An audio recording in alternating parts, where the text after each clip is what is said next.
Good afternoon, everyone. My name is Matt Lindsay. I'm the Manager of Environmental Planning here at the Miami Valley Regional Planning Commission in Dayton.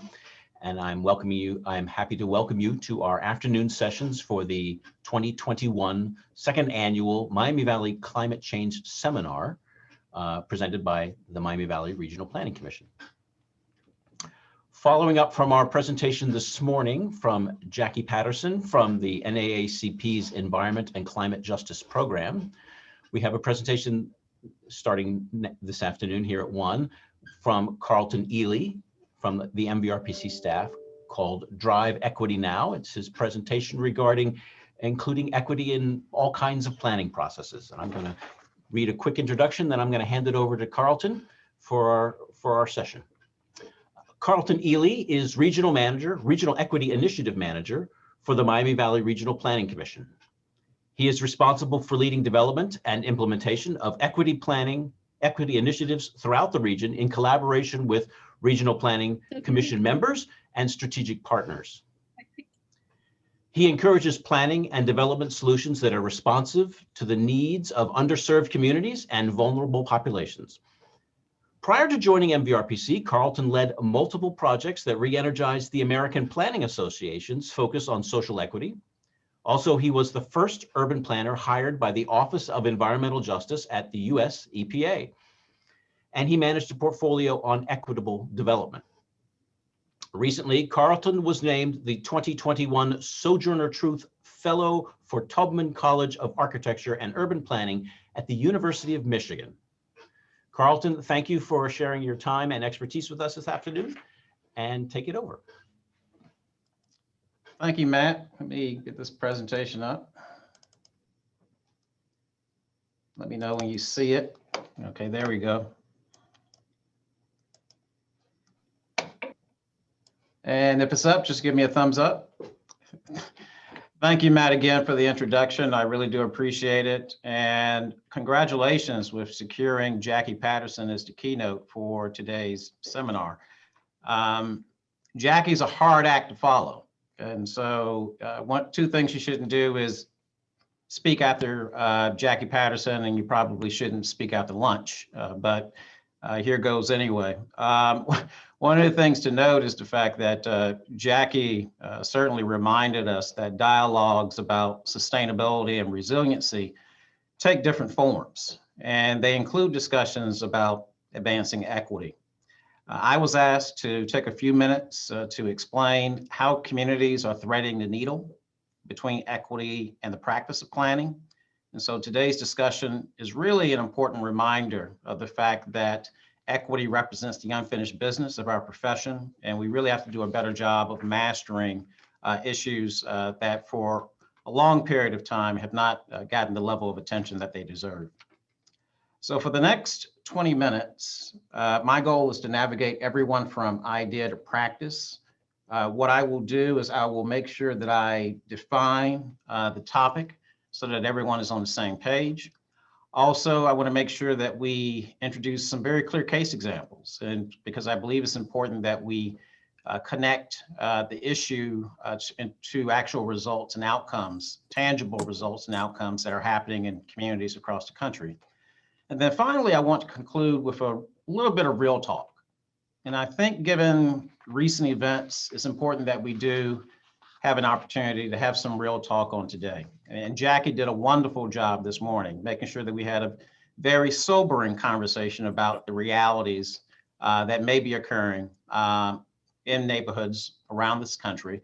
We often work inside of our silos, and so it's important that we get out of those silos so that we understand how we can address issues at those points of intersection.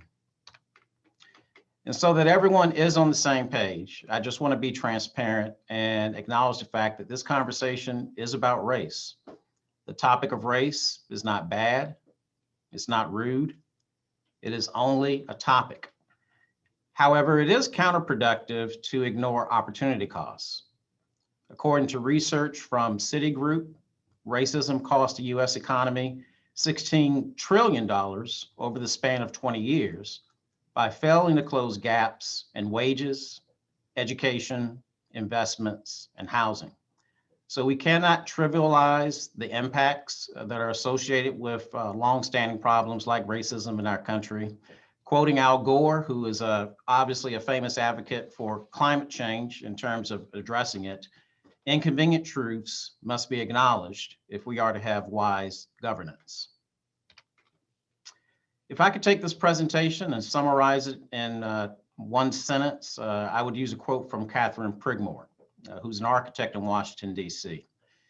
She once said that our experience affects our process and manifests itself in the aesthetics. I'm a sociologist, I'm an urban planner, and as Matt indicated, I'm a former civil servant who used to work for the U.S. Environmental Protection Agency. As a sociologist, I often strive to give voice to the unspoken. And as an urban planner, I believe in the importance of speaking up for people who may not have a voice in the planning process and encouraging the alteration of policies that may not meet their needs. And as a former civil servant, I still believe that public service is a public trust. These are my values. And I didn't have the benefit of a roadmap when I started my journey of working on equity in the context of planning.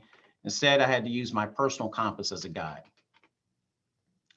So the first point that I want to make, and I want to be transparent in this presentation, is the fact that obviously I wasn't born an expert on working on issues at the intersection of equity and planning. Instead, I invested a lot of time over an extended period. When I completed my graduate studies in 1998, I left with a degree in one hand and an unanswered question about how to address social equity in the other. And the question was, what does the outcome look like when social equity is properly addressed during the planning process?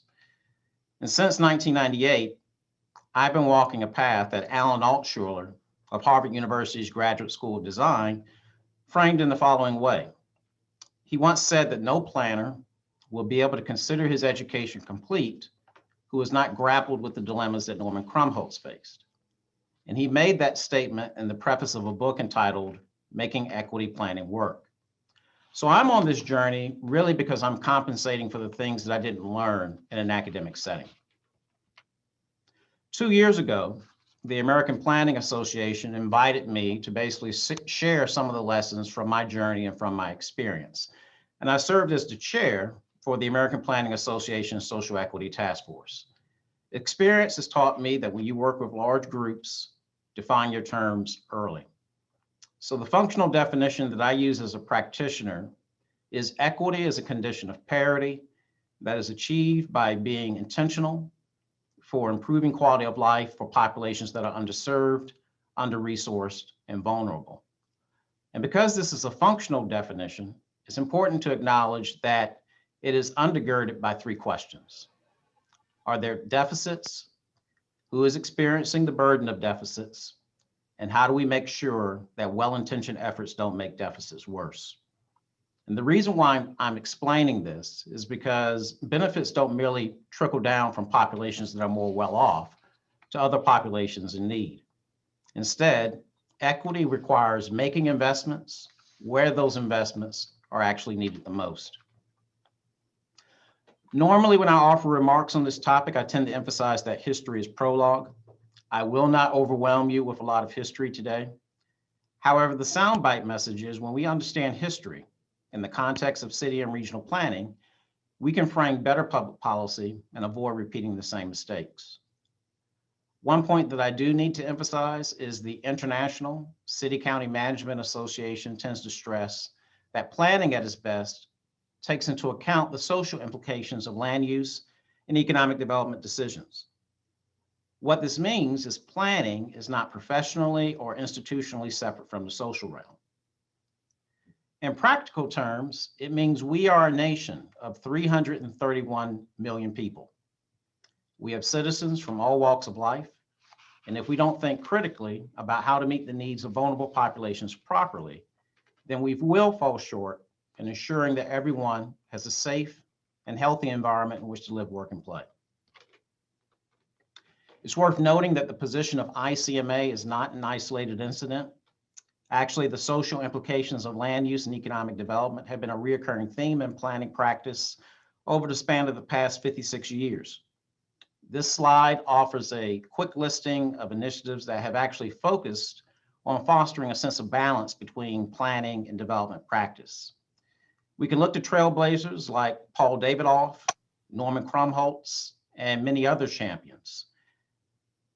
As experts in this field, they realized that advancing equity really wouldn't be a season that would pass for planners. Instead, they anticipated that addressing this issue really could become the new normal for practitioners. And so because of their trailblazing work, because of their research, because of their advocacy, we actually have 56 years of institutional knowledge to build on. Some of the earliest scholarship on this topic was actually published by Paul Davidoff during the heart of the Civil Rights Movement in 1965. And of course, in 1965, we were talking about many of the same issues that we're talking about today. Currently, the approach that has gained traction is equitable development, and PolicyLink has been the main proponent of the approach. I need to mention that the 2018 Equity Summit that was convened by PolicyLink actually had roughly 4,000 attendees. And this is a clear indication that the organization has done a marvelous job sustaining public attention on this issue for roughly 20 years. When Richard Rothstein published The Color of Law in 2017, he reminded readers that the history of public policy is messy, it's complicated, and there has been collateral damage. In other words, many public policies are not value neutral. For this reason, I often remind audiences that advancing equity is really about keeping the promise that we make to ourselves as practitioners. As a federal employee, I worked with many coalitions and networks that focused on educating the public about characteristics that are common in successful places. And from my vantage point, I was always puzzled by the fact that something seemed missing from the conversations and the research, as well as from the presentations. Specifically, coverage of the successful work of minority populations as community builders was woefully inadequate. The narrative about placemaking within our nation was one-sided, and this gap made me uncomfortable as a practitioner. From my vantage point, avoiding discussions about race while making rapid improvements to the built environment didn't align with my values, and I felt it would do more harm than good. In response, I had a radical idea: to study the successful projects of minority community builders. What are the commonalities that may be shared by communities to actually guide the change process rather than react to it? And that's really the abbreviated story for how these principles for equitable development were prepared. Essentially, to acknowledge the fact that equitable development is the sum of its parts, also to elevate solutions that are often left in the shadows, and to draw attention to subtle qualities or attributes of places that may be overlooked and at times may be difficult to express. So today, we don't have to have an abstract discussion about equitable development. There are plenty of tangible examples that demonstrate the application of the approach. And one place where we can go is actually Kansas City, Missouri. This is a very nice plaque. And the reason why I said that is because setting up a community marker is often the go-to solution for preservation in some places around the country. However, citizens in Kansas City took the initiative to make sure that one of their special places was not reduced to being a plaque on a wall. At the turn of the 20th century, the 18th and Vine neighborhood was the heart of the African-American community in Kansas City, Missouri. And during this era, the neighborhood was filled with businesses, schools, entertainment districts, educational facilities, and other venues. And also the city's reputation for jazz was elevated because of local artists like Count Basie and Charlie Parker. Like so many inner city neighborhoods, it underwent a period of decline over the span of about 40 years. But as a new generation of Kansas City residents took a renewed interest in jazz as an art form, this neighborhood was given an opportunity to make a comeback. While serving as a Kansas City council member, Emanuel Cleaver had the foresight to know this community had a placemaking dividend. He spearheaded the creation of the Jazz District with the vision of balancing economic development and cultural development. And today, Kansas City has distinguished itself as one of the few cities nationally that has attempted to create a sense of parity in this manner. In 1997, the American Jazz Museum and the Negro League Baseball Museum were opened as the main assets in this newly rededicated 18th and Vine Historic District. Initially, the museums, as I said earlier, were the main assets, but in recent years, there's been an increase in apartments, townhomes, and lofts, and several hundred residents have now relocated to this part of the city. The Jazz District is now a $70 million success story.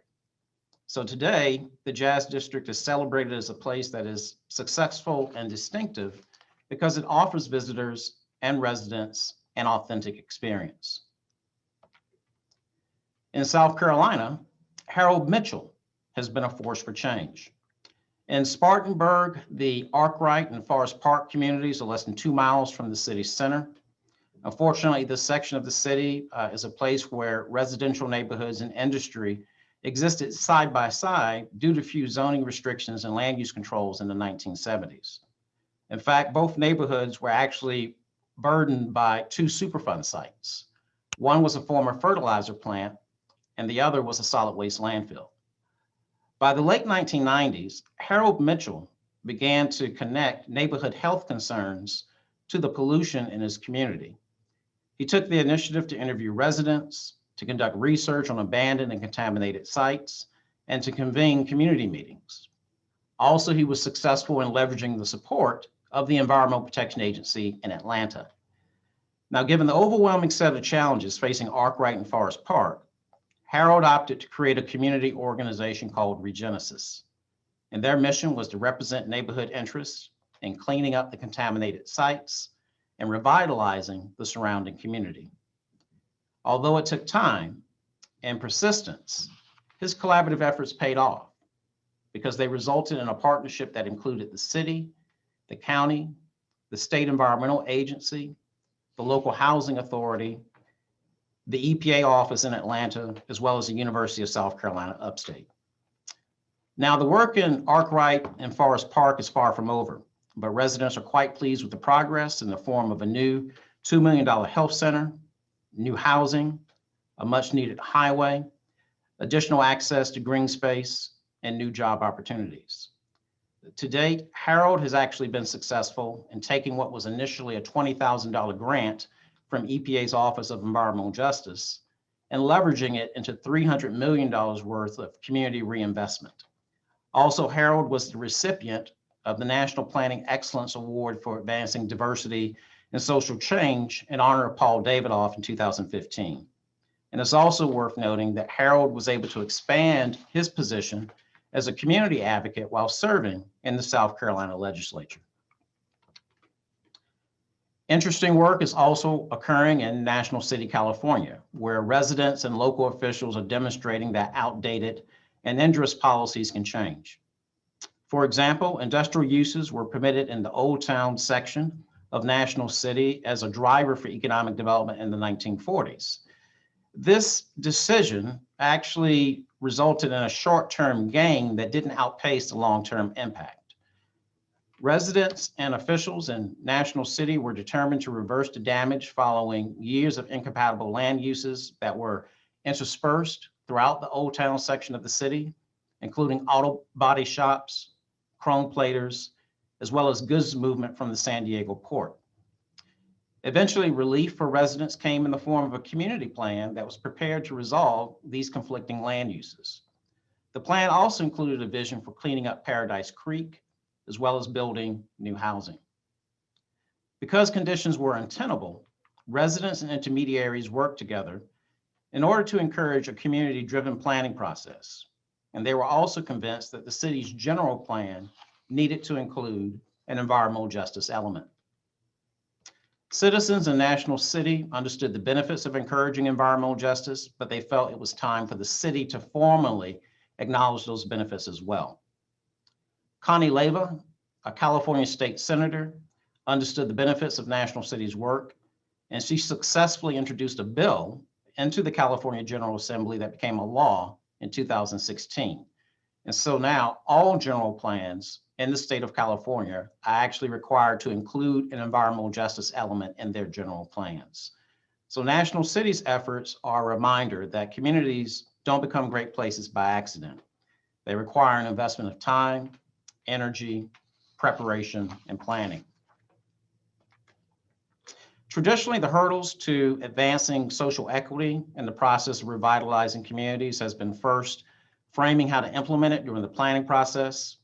Second, visualizing the product from that process. And then third, correcting the misperception that addressing these issues may slow down development. However, thanks to the tireless efforts of researchers and advocates, the creative thinking of planners and architects, as well as the compelling results of determined community builders, those barriers are coming down. This is not the work of tomorrow.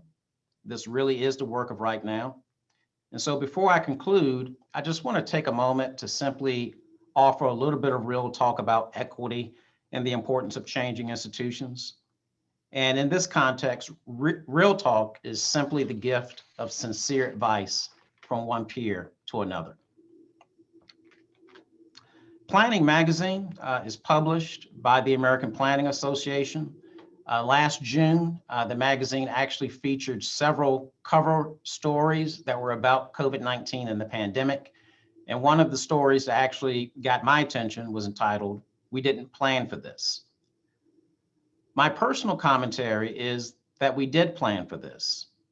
When responsible parties subscribe to a policy of neglect, which has been the case in the United States, you're going to get overwhelmed by blind spots. For 20 years, one of the popular mantras that has rigidly guided planning, placemaking, and sustainable communities has been to frame public policy around the primacy of the middle class.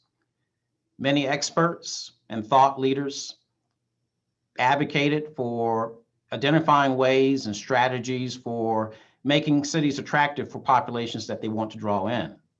At the same time, they failed to think very critically about how to meet the needs of markets that never abandoned the city. So last year, my COVID-19 message was simple. First, it's time for practitioners to take equity seriously. And second, equity is a competency we need to see in more practitioners. Responsible parties can no longer say equity is a distraction, it's beyond our purview, or it's not mission critical. Collectively, we need to have a courageous conversation, and that conversation is long overdue. Institutions change in an incremental manner, and the prerequisite for change isn't management status or having a budget. Instead, the act of one individual making a serious commitment is often an important starting point that may be overlooked. So using just a literary metaphor from the Adventures of Tom Sawyer, I learned early in my career how to whitewash a fence. As a civil servant, I learned that perhaps one of the best ways to encourage an institution to be pliable is by changing the way in which you manage projects which fall under your portfolio. And speaking from experience, you would be amazed just how quickly a program may warm up to an idea like equitable development once you establish a track record from lecturing and writing, by making it a requirement of your grants and your cooperative agreements, by building relationships with allied professionals, and by conducting community technical assistance projects. Many institutions love to wait and see, and sometimes an institution will pivot if they realize that they're missing out on an opportunity or if they feel that they're at risk of being left behind. It's also worth noting that doing nothing is not an option and it is not sustainable. According to the Center for American Progress, 34 million Americans actually live below the official poverty line. At the micro level, persistent poverty translates into lost potential for children, as well as lower productivity and earnings for adults. But at the macro level, persistent poverty can impair the nation's ability to remain competitive in a world of increasing global competition. The choices we make collectively have ripple effects. They can alleviate vulnerability or they can amplify it. And if I had a choice, I would prefer fixing a problem up front rather than bequeathing it to the next generation. And finally, I just want to leave you with the message that equity really is the outcome of ethical practice. A few years ago, Robin Collins, a professor at Willamette University in Oregon, offered a moral argument for sustainability. She said that we shouldn't dig a hole and then put the future of our children in it. I respect the point made by Professor Collins, but I believe there's a nuance to her message that we shouldn't overlook.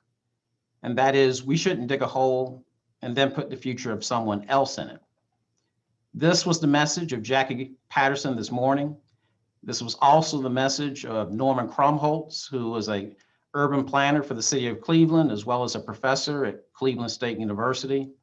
Just last year, around this time, Cleveland State University celebrated his life as well as his legacy in terms of his contributions as a past president of the American Planning Association and as being the planner who introduced the concept of equity planning. I was there in February. I did not realize that I would be making a return trip to Ohio in August of last year.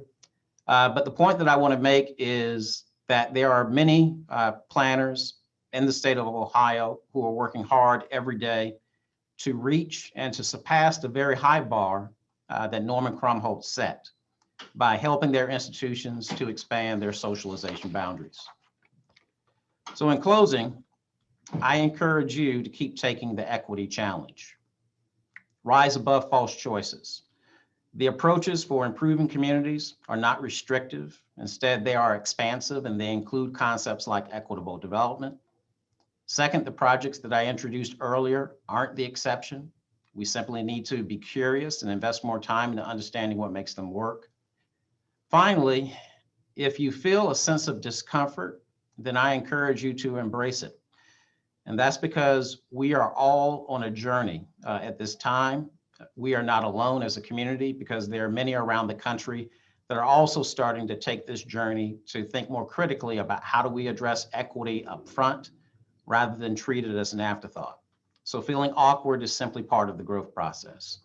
So my final words of encouragement are to be bold, to be curious, and to be mindful, because the public is relying on us to move beyond our comfort zones.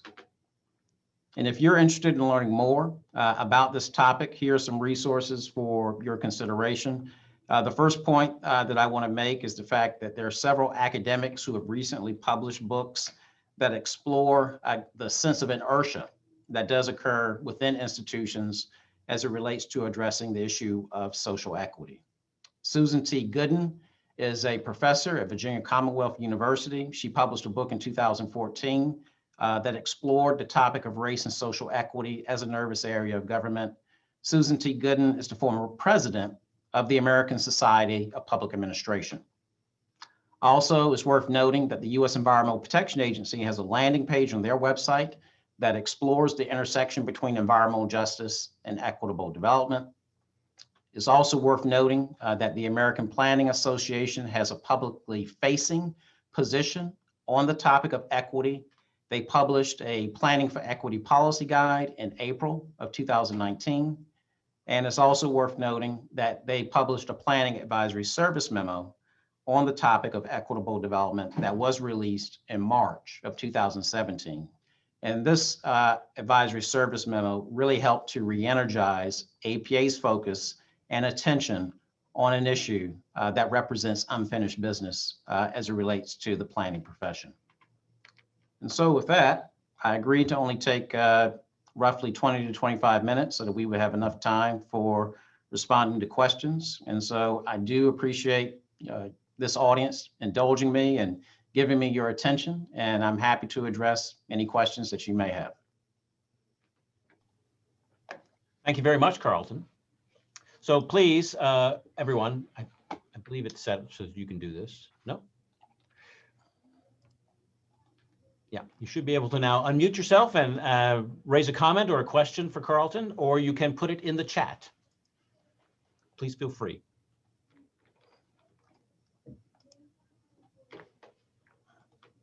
Carlton, this is Carrie Scarf at Five Rivers Metro Parks.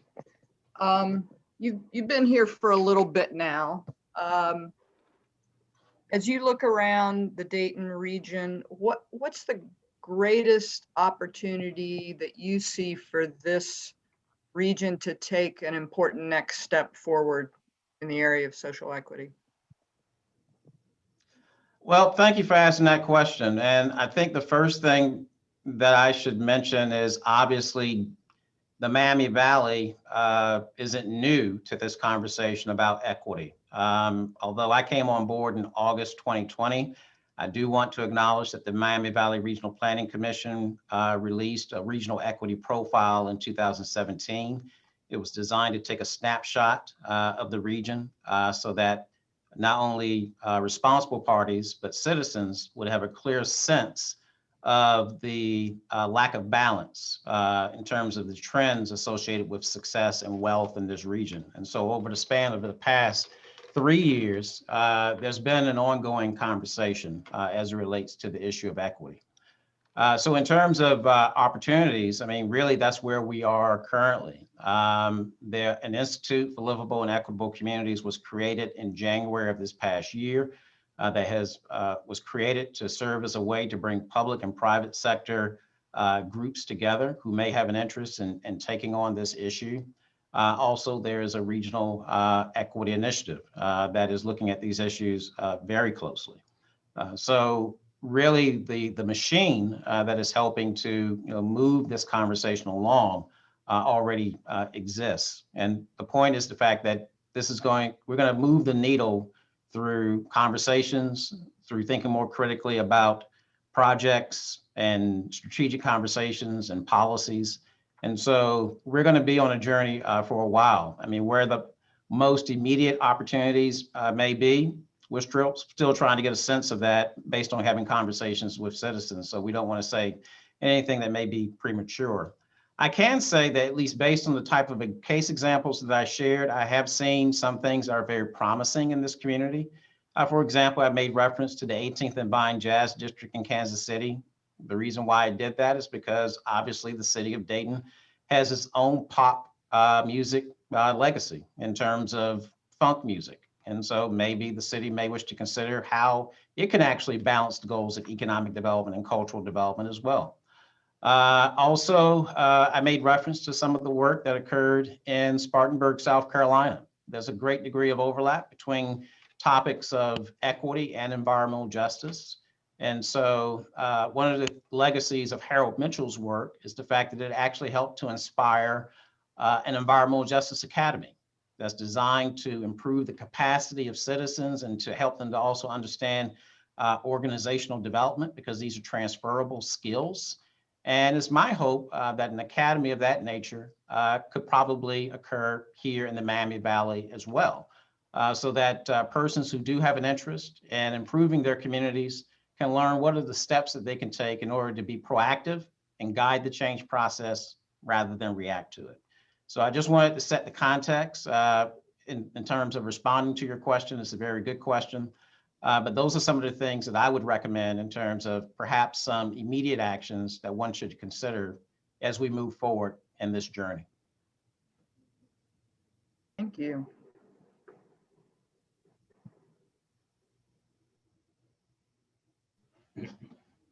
Yes, thank you, Carlton. There's a comment here. Thank you, Carlton. What a terrific presentation, and I hope you can get out and around at many places and promote this compelling message. You gave me much hope with my discomfort. I appreciate you raising that. And again, I just want to amplify discomfort is natural. Obviously, we have to figure out as individuals, how do we work through that challenge? The issues that we see, those issues that Jackie introduced in her presentation, they don't go away when we ignore them. They only get worse over time.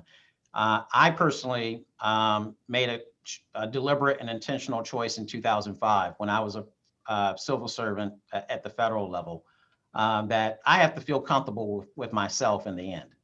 And so I opted to make an intentional decision to focus on these issues, because I was actually working in an environment where I had to swim against the current. And the current that I had to swim against was a culture of avoidance, color blindness, and bureaucratic neutrality. And so Yeah, there were times in which I felt uncomfortable as a practitioner as well, but I put in my 10,000 hours.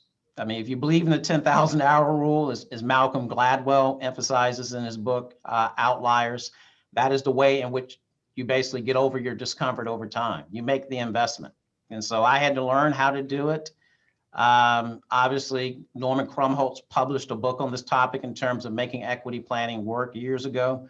But many of the tools and resources that we need as professionals in order to do this work are only now being developed and prepared. And again, there isn't going to be any better lesson than experience.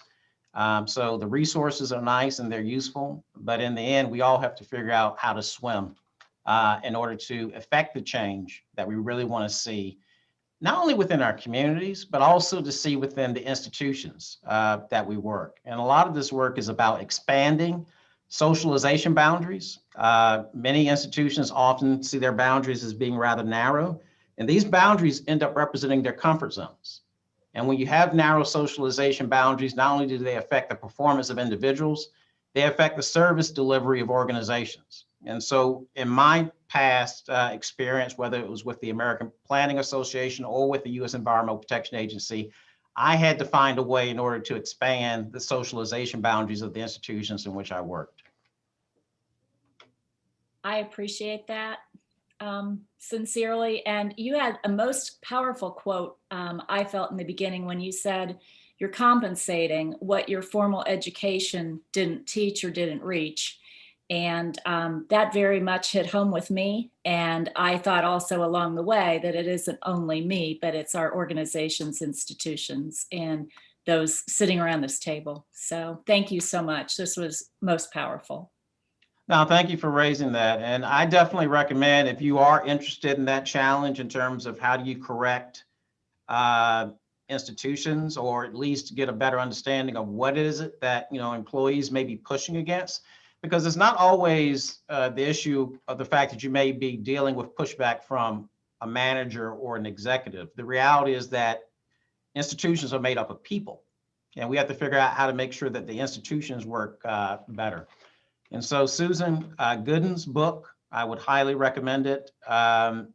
I had the opportunity to finally read it in March of this past year when everything was shut down. I read two books. One was Race and Social Equity, a Nervous Area of Government. And the second book that I read was From the Inside Out, The Fight for Environmental Justice in Government Agencies, which was written by Jill Lindsay Harrison, who is an academic at the University of Colorado. And what's beautiful about both books is they're very complementary in terms of their messaging. In Susan T. Gooden's book, there are multiple chapters, with one of them being about the U.S. Environmental Protection Agency. And then you have Jill Lindsay Harrison's book, which is specifically about environmental agencies, including the U.S. EPA. And so a lot of the themes that come up in Susan T. Gooden's book are made evident, and they drill down even further based on exploring those same themes in the book that was recently published by Jill Lindsay Harrison.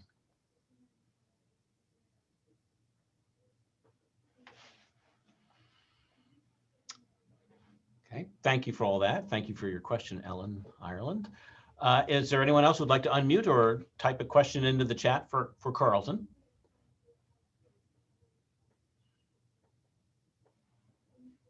Last call. That being the case, Carlton Eley, thank you very much for sharing your time and expertise and slides with us today, and continuing our conversation here in the Miami Valley about environmental justice.